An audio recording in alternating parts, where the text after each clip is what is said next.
Macmillan Audio presents The 100-Year Miracle by Ashley Ream. Read for you by Exie Sands.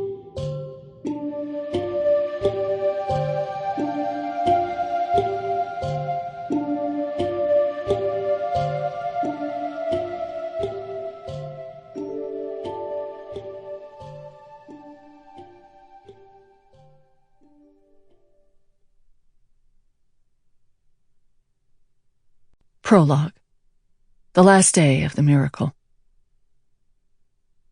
When Dr. Rachel Bell turned, she saw the man who had pushed her. She knew she would fall, and she knew why.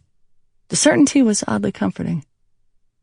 The compound that she'd been testing on herself, ground and mixed into a tincture, caused auditory and visual hallucinations. It said so in her notebooks, not that anyone would be able to read them if she died. She'd had to write them in code to keep people from stealing them. Possible paranoia was written in those notebooks, too. She had been clambering out in the dark and the cold to take one last sample from the waters of Alohat Bay, which didn't look like any water anywhere else on Earth. A bright green glowing ribbon encircled the entire inlet like a water-bound version of the aurora borealis. The light came from the bioluminescent bodies of tiny arthropods, millions of them, that pulsed in the shallow water. Their 6-day lifespan was about to expire, and they were signaling one final time for a mate. The footing was unsure. The wind and freezing rain were blowing harder than she'd ever seen. The slime-slick rocks were sharp and treacherous, and it was almost impossible to hear anything over the growl and hiss of waves rolling in and breaking against the shore. The night's high tide had made it stand and was beginning its slow crawl back out to sea, leaving pools of this glowing water among the rocky outcroppings. It was the very end of the very last day of the breeding, a thing that would not occur again for another century. It was so rare and so wondrous that comets and meteor strikes seemed workaday by comparison. Newspaper and television reporters had taken to calling it the 100-year miracle. It did things to people, this miracle. Strange and not wholly wonderful things.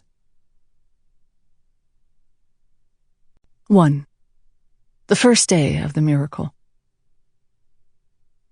The Department of Fish and Wildlife had cordoned off the beach, wrapping the small half-moon bay in yellow caution tape. The mayor and the governor, in separate press conferences, because even for this they could not share, had warned people to stay out of the water. They feared islanders and tourists would gather up so many of the glowing Artemia lucis into glass jars to wonder at like fireflies that the breeding activity would be compromised, killing the species forever. This fear was not, in Dr. Bell's opinion, unfounded. She pulled the zipper of her waterproof jacket up a little higher. Gloves would have been nice, but she couldn't work in gloves. Winter on the San Juan Islands was cold, but only occasionally was it cold enough to snow, which meant the persistent drizzle didn't have to bother melting before it soaked into her clothes, boots, and skin. The light but unrelenting wet had not let up all day, and wouldn't until June. Apparently people got used to it, but Rachel, who grew up in Arizona where the sun baked and bleached your bones while you were still using them, didn't think she would ever get used to it. She had been cold for 2 years running. It was a cold no wool socks and bulky sweatshirts could cure. It was the sort of cold that made a person irritable. If it were not for the Artemia lucis, Rachel would never have considered such a place fit for habitation. But scientists have a long history of following their obsessions into the most unpleasant and treacherous places on Earth, deep into jungles and out onto ice floes. So it would be a warm winter's day on this godforsaken bay before she would breathe a word of complaint to any of her teammates, some of whom had been raised on drizzle and moss and seemed to thrive in it, as though it were some sort of growth medium. Her research team was led by Dr. Eugene Hooper, who had headed the biology department at the University of Washington for long enough that no one remembered who had done it before him. Hooper, who hated his first name and wouldn't answer to it, was a head taller than any other man in the department. Incapable of accruing body fat, his skin was shrink-wrapped to his frame, and he had deep lines carved around his mouth and eyes by too much sun on too many field expeditions. The work had taken its toll in other ways, too. A trip to Borneo early in his career had left him with a lifetime of reoccurring malarial bouts. It made for interesting out-of-office messages.